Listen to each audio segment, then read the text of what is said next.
Hello, everybody. Stu Smith and Jeff Nichols here with Tactical Fitness Report, and this is the second part of our series. We're calling this the Goldilocks series of preparedness. First one we did, as you remember, it was the underprepared person gets ready for a selection program. We tended to beat up on the not only on the student for being underprepared, for not understanding the process, but also even the recruiting process that kind of keeps them in this underprepared state to a degree. So now we're going to go just the opposite. We're going to go to the overprepared kid who is getting ready for spec ops. And where I see this a lot, unfortunately, is with the guys that we made recommendations to, hey, don't do this right out of high school. You're not really ready yet. Take the next 4 years at college and start training. Well, here's the problem. One problem with that. If you're going to train for buds for 4 years and do nothing but buds training prep for 4 years, you're going to be overtraining. So we got to come up with a system for you, whether that's a periodized program where you do some cycles of this and that, or you play a sport. Go play a sport. Especially like an intramural sport or something. Yeah, give yourself a break from, hard training because you will fall apart. So, Jeff, you want to start this one off with, people that you've seen in the overtraining, category? Yeah, I think I'm just going to give some real quick structure to this because so I'm not wandering like my thoughts tend to do. Let's say that this individual is a college student, right? They graduated high school, was an athlete, right? They want to be a SEAL, but they recognize their need to really train longer because they're not mature and whatever it is at 18. They just really feel compelled to keep training, and they're going to go to school, make good use of their time. So that's, this could be anyone. This could be someone going off, working a skilled labor job for a couple of years. But we're just going to use the construct of colleges just so you guys can get timeline. Good point. So I think the big problem with someone that is going to go, like Stu has said, for 4 years of preparation, those individuals get so enveloped into that timeline that we end up perpetually overtraining too often. Because kind of off camera, what I said to Stu is, now, for example, I'll look at, Stu and I look at our calendar year and go, well, I got these holidays between Christmas breaks, and then I've got conferences I want to attend to and all those sort of things. So instead of me looking at it like, oh my God, like I have all these breaks in training, I look at it like those are my designed in scheduled deloading times. I don't, because there's that very common conversation that happens with a college student. Perfectly, they're like working real hard. They're going to go home for Christmas break, and what do they got to do? They got nothing else but to do is eat, sleep, and train, right? Right. What SEAL stands for: sleep, eat, and lift. Right? So, but my suggestion is, because, especially if you're in that college scenario, most college students should be in a good process in the midst of it. And we go to holidays, and it's like, I got nothing else to do, but we tend to not sleep quite as well. Our diet gets a little bit wonky because it's just we don't have a timeline. So I look at them. I'm not saying don't train. Yeah. I'm saying in this context, take care of yourself too, right? Plan off times. Plan purposely, enjoy college, right? On homecoming weekend, don't cut your ear off to spite your face. Maybe get a light jog in, but take some time off. That's kind of where I want to start this conversation. Yeah, because here's the bit, over prepared is basically you're going to be building yourself up, and you're probably going to hit all the optimal scores that you need to be, but you still have maybe 6 or 8 months before you head off to buds. That's where the dilemma starts. Right? Yeah. You're ready for buds and you're 6 months out. What do? Well, here's what a lot of guys I see, and I have seen in years past, do. They start doing these series of gut checks. They're going to say, hey, I'm going to go run Marine Corps Marathon. I'm like, all right, it's not really necessary, but how about a half marathon? I'll compromise with you there. Right. I'd say one of my biggest jobs when I'm coaching these guys, especially at the Naval Academy level, is pulling the reins on them. Say, look, don't go do the JFK 50 miler just for fun, right? Just for a gut check. right? Just to prove yourself that you can run 50 miles. Hey, that's great. You know, you do that. That is a mental challenge, you know, but Yep. there are many, many ways that you can, you know, challenge yourself mentally, So other than, you know, doing Ironmans and, you know, endurance runs. when you say that, Stu, my immediate thought is this, folks, is that the 50K, right, or the 50 mile you're talking about as an example, the likelihood of that 50 miler helping, advancing, improving your training is like minuscule. Yeah. The likelihood of that setting your training back weeks, if not months, is, Yeah. I don't want to say an almost guarantee, but Oh, it is. pretty close. I've seen it. You know, I've seen Yeah. guys that don't listen. They go ahead and do it anyway because, you know, they're 22 years old and they're freaking animals. I mean, they're doing everything perfect, right? But they get this idea to go do a gut check. It's almost like this peer pressure thing that occurs in like spec ops candidates conversations, and they're like, hey, we're going to go do the, you know, JFK 50 miler, or we're going to do the Marine Corps. Yeah, I know it's only a week away, but let's go ahead and do it. You know, Yeah. there's no preparation for it, even though they probably running, you know, 25, 30 plus miles a week anyway. They're just not ready for, you know, to run a pure marathon, and they wind up doing great on it. You know, I've seen them 3-hour runs, you know, just crushing, you know, those things. But then they come back, like you said, they come back and they're hurt. You know, they're hobbling around for the rest of the week. They're not lifting at all. They're maybe do some upper body exercises, but even then, Yeah. it's pretty weak. You're not helping yourself necessarily. I mean, Yeah. you're really not. And so, but you know, around this construct of like the 50 mile before, like the upside or the positive of that is, especially if we put that before a holiday, for example, I don't want to put a 50 miler, but we're not saying, hey, before the holidays, don't do something cool, go do something fun. Maybe run a 5K or a 10K. That's something that you could like, I'm going to run this thing really hard. Yeah. Like, Push hard. I mean, a 10K at an 8-minute mile pace is a waste of time. Yeah. There's a ton of 5Ks out there too. Push that thing at a 6-minute mile pace, you'll get your money's worth. Right. And so that's like, set yourself up for success. I mean, when's the last time, because someone's like, oh, 50 miler. Like, well, when's the last time that a non-runner, like you've been training all year and you're not really, it's not that running's your weakness, but you're running it because you need to prepare. And I've done this before. I used to do this all the time. And actually I'm really strongly consider doing it now just for a challenge is like, well, why don't you just do a 5K? Like do a holiday 5K or like the turkey trot and Thanksgiving, and like, I'm going to run my ass off and see what I can do. Right. And you're going to get done and it's going to help you. Yes. You're going to see where you're at. You're going to be in a good social environment. You'll be able to test yourself a little bit, but you're not going to overreach or overtrain. Right. And now you're cruising into the holiday, take a day or two off from that race. And then you're going to get some super compensation from it.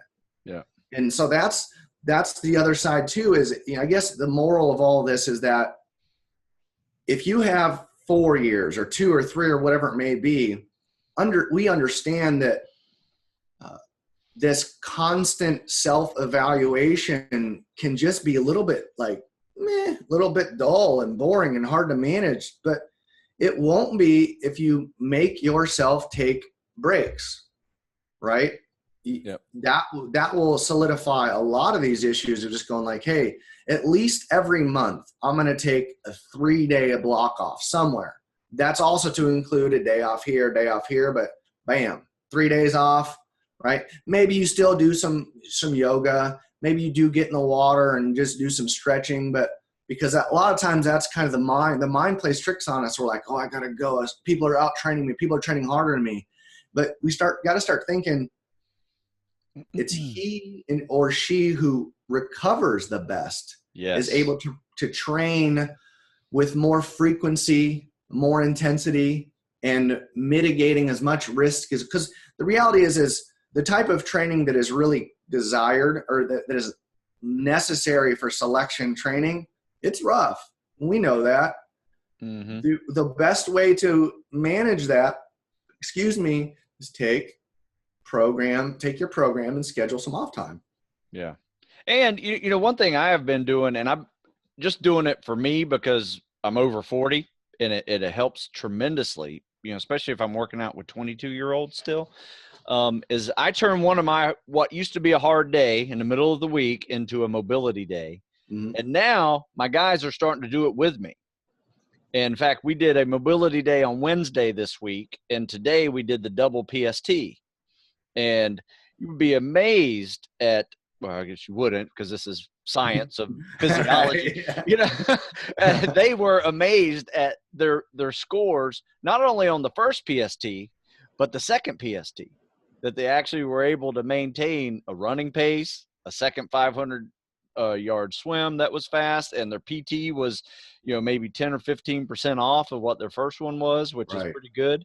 And, you know, that's a good way to do things. You know, just add that middle of the week easy day in there. You get 2 or 3 hard days, easy mobility day. And like I said, my mobility days aren't easy. They still take an hour and a half.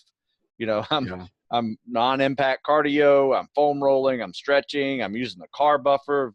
Jeff's brilliant idea that he shared with me.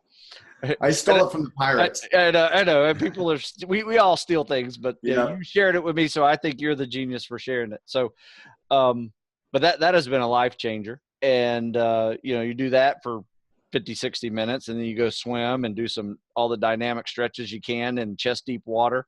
Mm-hmm. I introduced a FBI guy today to that one, Nice. Or yesterday, who's 55, you know, still in the FBI. And he left there like, he says, I'm not in any pain. I can't believe it. I'm 55 years old and been doing this for 30 years. And yep. I am not in any pain right now. I said, well, it won't last forever, but, you know, it's a good way to do that. But that's a good way to, like you said, add in these deloading easy days and focus on things that you need to be focusing on anyway. Your mobility. Sure. I mean, mobility is going to help you, because here's what happens. And this is the problem.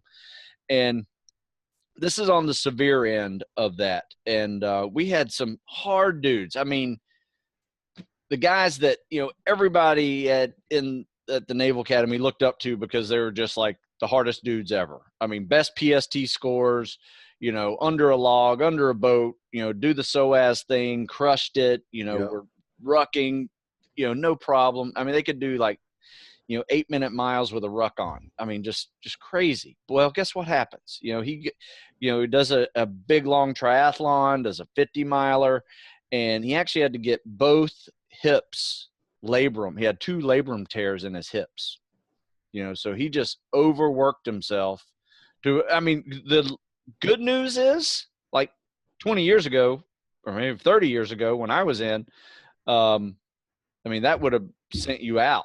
I mean, because the hip labrum tears were a disqualifier. Now, surgery's gotten so good that shoulder labrums, hip labrums, you can actually get those repaired and come back and go to buds, you know, if you get the right waivers. But, you know, why do that to yourself? I mean, that's right. I mean, yeah. So the misconception, folks, and it for how do I say this? I've been doing it so long, and Stu's been doing it so long, the cliche of listening to your body really makes sense to us. And I know that's a very difficult concept for some of you to really kind of step outside your body and look and see how you're feeling and moving. But understand that the misconception is that you are losing ground with off days. If you've been training really hard, been training really efficiently, your off days, they're arguably as important. They're growth days if you're doing it right. Correct. If your off days are because you can't move, that's not good. No, that's not what we're talking about. Yeah. So understand, like, the most common times where off time deteriorates your training comes off of a couple things. Injury, like you've hurt yourself, you are going to detrain. Yep, because that's your body's mechanism of saying, hey man, we gave you the keys of the castle. You wore the tread off your tires. So now you're hurt. You got to take time off. That's one. The other one is illness, right? You get sick, right? Take some time. But taking off days, planned, programmed, because you're like, man, I feel really tired and stiff today. And I've been training, like this is my 8th day training in a row. It's time to take a day, like a full day off. Yeah. And then what's going to happen is you're like, people are like, oh man, someone's out training me. Well, yeah, they are. And that's why they're going to overtrain. And that's why you're going to, those people, you know, I would venture to say, I'm going to guess. Let's say there's a 200 person buds class, which is pretty normal, I think, these days, somewhere around 200. I would say maybe 10, 15% of them showed up so overtrained because they were doing other stuff on the side and running and doing these things thinking that was going to help them. They showed up and they just physically couldn't handle it because they went into buds with one foot already out the door, in the grave, whatever you want to call it.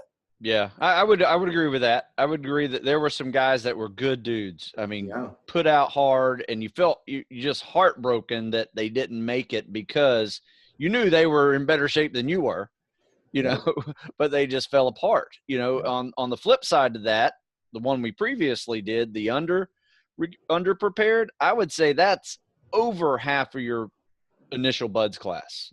People just are underprepared. They're just not ready. So I know we're talking a little bit about the overprepared as but it's something we need to talk about because there are people who will overprepare themselves and hurt. In fact, you just mentioned something about the keys to the castle. I'm going to share all the overtraining symptoms with the group. I'm just going to share my screen here because I pulled it up as an article that I wrote recently. Well, I actually wrote this a while back ago, but you know what I did?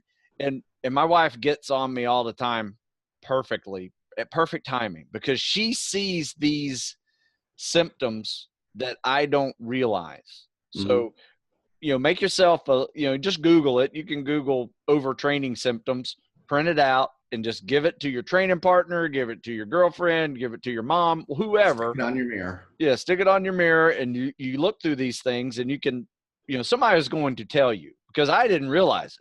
I was grumpy. In fact, I'll just show you what I got here. Let me just share my desktop. So there we go. So you guys can see here's some overtraining symptoms. Joint pain, chronic muscle soreness. Now, chronic muscle soreness. There's a difference between always being a bit sore because of the training and chronic, like, it is not – it's getting worse. Yeah. And it's been there for a long time. Yeah. And it's probably borderline rhabdo type stuff. When you have that kind of soreness, it's very possible if you have a couple other elements in there, dehydration, poor nutrition, killer workout, you could be borderline rhabdo with this one. So think lingering. Not like, oh, I trained really hard and I'm sore 2 days later. No. We're saying like that discomfort in your shoulders, your hips, your necks, your ankles, and it's taking you longer and longer and longer to get moving. Yeah. You mentioned this one, sickness, lower immune system. You're just always fighting off something. Typically head and chest colds, kind of come and go at frequent levels when you're overtraining. Mentally and physically drained. That's kind of a no-brainer. The next one probably is the easiest, in my opinion, is the easiest one, folks, because think about this. We think that I'm going to train. That's going to directly correlate to improvement, right? We think, oh, that's what's going to happen.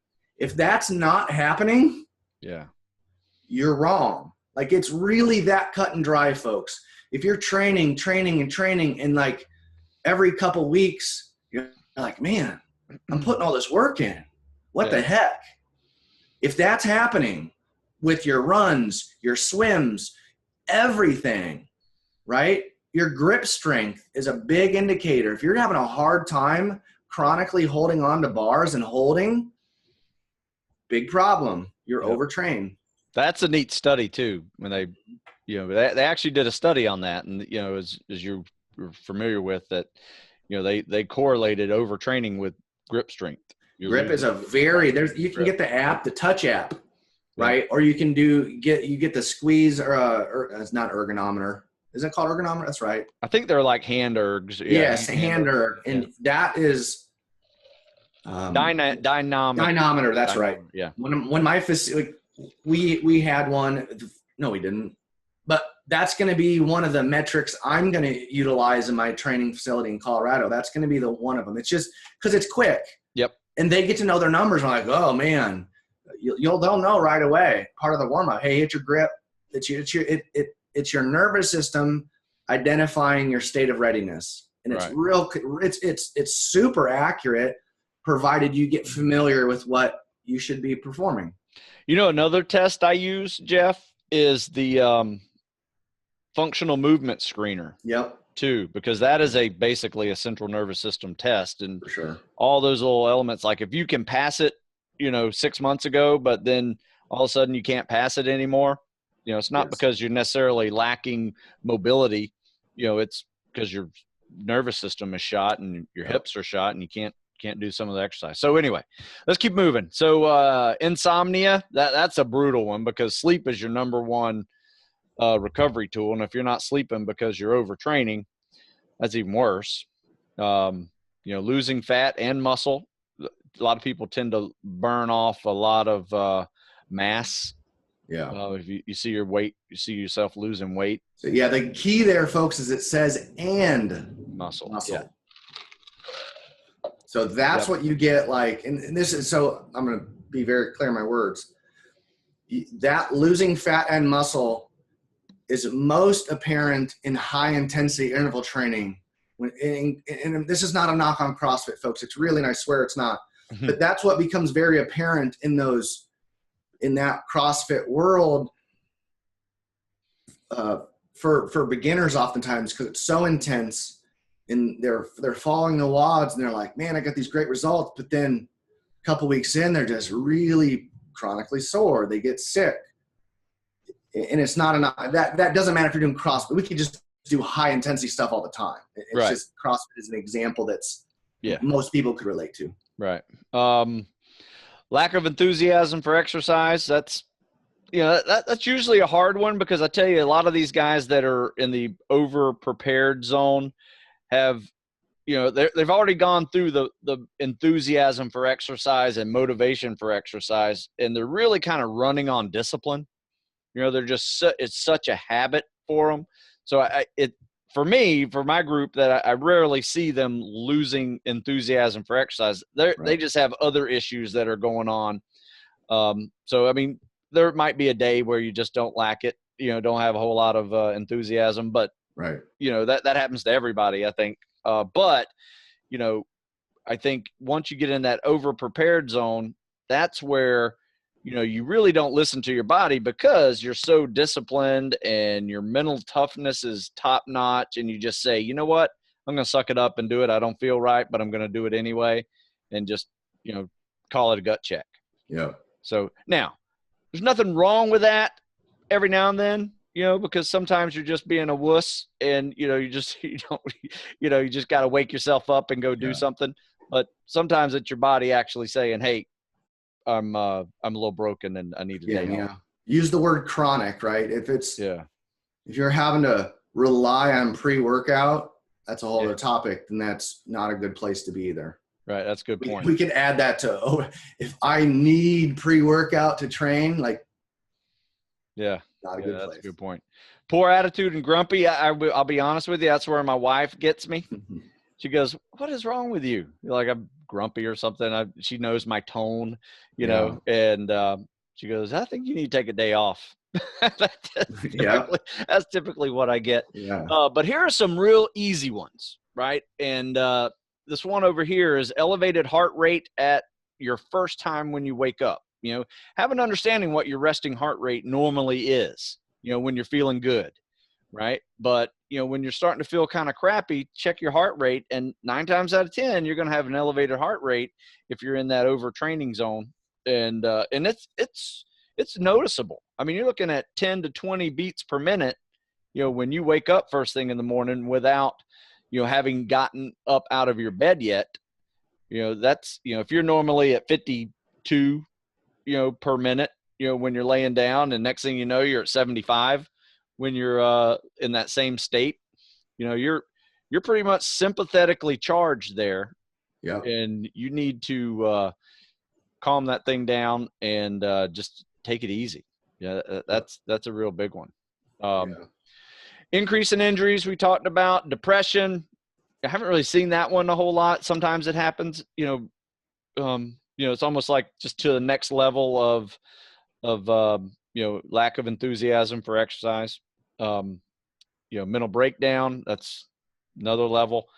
Weight loss, we kind of talked about that. Lower testosterone levels, if you have a way to test yourself, or you get yourself tested, that's a higher cortisol levels. That's up there too. That's all part of the overtraining symptom zone. Digestive issues. Just a heads up on that too. Thorne is about to have the only FDA regulated take-home testosterone blood test. Oh, nice. Coming. That's huge. Yep, they're the only ones. And Thorne, they have the exclusive patent for the next 3 years. Thorne is just incredible. Yep. The stuff I have from them is just top notch. Really cool. Digestive issues, that's a lot that goes on with this. I mean, not only, can you get it from overtraining, but you can just get it from just overstressing. Anxiety can really exacerbate this one. So along with the decreased performance that we highlighted, this is the most obvious that doesn't correlate. You think I train, I should be hungry. If you're training your butt off and your loss of appetite, you need to take time off. Yeah. It's probably the most obvious thing, other than maybe sleep. Right. Like we kind of tend to tolerate bad sleep. Yeah. Right. Which is weird. But in terms of digestive issues, if you have a loss of appetite, that's a chronic. Yeah. And then you're going to, and if you don't listen to that, you're going to start losing fat and muscle. True. Like you're seeing in there. So it's just another part of it. So fatigue, once again, very similar to, just being drained. But unable to complete workouts, that's a good indication too. For sure. And where I've seen it is one reason why I like to kind of do the standard. I mean, it has been doing this for decades. It's the standard PT pyramid: pull up, push up, sit ups, or you can throw in dips in there too. 1 to 10, back to 1, and if that's kind of a gold standard for you, and you can always do a 1-10-1 pyramid, that's kind of a good assessment tool.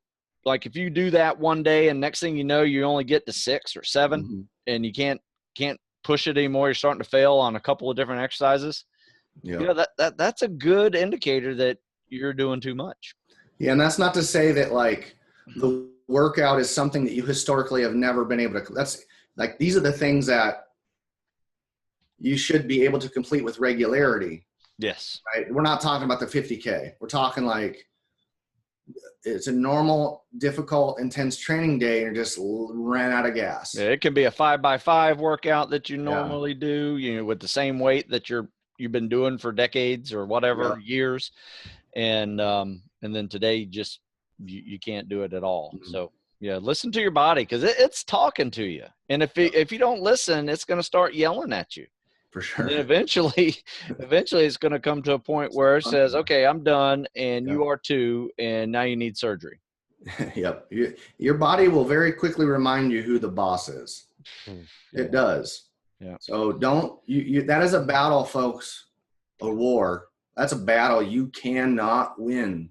There's no amount of eating, there's no amount of sleeping, and there's no amount of pharmaceuticals that can compensate for overtraining. Yeah. Just can't. Right. Now, sleep helps, certainly diet. I listed the 2 things that are the best way to mitigate overtraining. Right. But at the same time, you need to take some time off at times. Yeah, absolutely. And, like I said, we talk about this a lot in our recovery podcast, where you just got to have that balance, right? So if you're really, really training hard, you need to really ramp up your sleep, your nutrition, your hydration, your electrolytes, all compression gear, mobility days. All those things need to be like up the notch too. Otherwise, you throw in a bad night's sleep and you're going to start seeing overtraining symptoms. You throw in a killer workout, you're going to see overtraining symptoms. And even though you are optimized at all your recovery, you're not going to be able to take care of that, 50 miler or that marathon on a whim, or, whatever that gut check is for the week. I understand the gut check thing. I did them. I was lucky I never got injured doing them. But I think I also did it smart, because, I played rugby during college, so that was a time where, I was getting banged up, but it was a different type of workout, It kind of got me away from, all the miles of running or swimming, a lot, and doing high rep calisthenics, kind of got me into lifting cycles a little bit during the winter, so you just kind of go through this little cycles of, not doing too much for too long. And that's the key, because if you have 3 or 4 years to prepare for buds, the last thing you want to do for 3 to 4 years is train solely for buds. That's why Jeff and I have periodization programs. He'll put in a block of hypertrophy. He'll put in a block of strength training, whatever that is. I go through this bell curve through the year. My workouts fit into a year plan. And that's just the way, you can do it healthy that way if you think about it that way versus just some random gut check every day. My final piece of advice is this, and it'll make sense, I hope, but imagine an individual, let's say like I start getting sick, right? I get sick. I'm kind of at the apex of that cold or flu. And now it's a race. It's like, I always say, your recovery days should look ideally like you are sick. The way that you treat yourself, rest, eat, hydrate, like that's your recovery day should look like a day that you're trying to recover from an illness. Because essentially that's kind of as far as the nutrients that your body wants, the rest that your body wants, the relaxation your body needs is going to look an awful lot like you're trying to get over a flu. Your off day should look like a day that you're trying to take care of, or trying to fight. Like you can feel a cold coming on. What do? Start chugging the water, drinking emergency. We start eating as much as we can. That's what your off day should look like. Like you're trying to treat asymptomatic flu or cold symptoms. Great idea. You know what? That's funny because every time I know I'm dehydrated, like right now in the summer, it's starting to get hot and humid and I'm wringing out sweat during my workout. I can come home, I can hydrate, I can, eat my proteins, eat all the foods I carb up again. But if I miss out on something, my electrolytes, I'm dragging ass for the next couple hours. Oh yeah. So I always have come down to treat dehydration like I have the flu. Because that's really why you feel like crap when you have the flu. You're just crapping everything out and you just, you're dehydrated. So, treat like you got the flu, treat overtraining like you got the flu. Yeah, that's a great way to explain it. I like that. Especially when you're at buds. Just think every day when they secure the class, be like, well, got to go take care of this sickness. I got to eat. I got to get clean and I got to go to bed. Yeah, that's awesome. I like that. Yeah. That is that you just simplified that tremendously. There you go. There's your next article. I like it. I love it. All right. So thank you guys. That was part 2 of this Goldilocks series. And next one, we will talk about the perfect model, right? The one that's just right. Yeah. Perfect. So I appreciate it. Thanks. Thank you.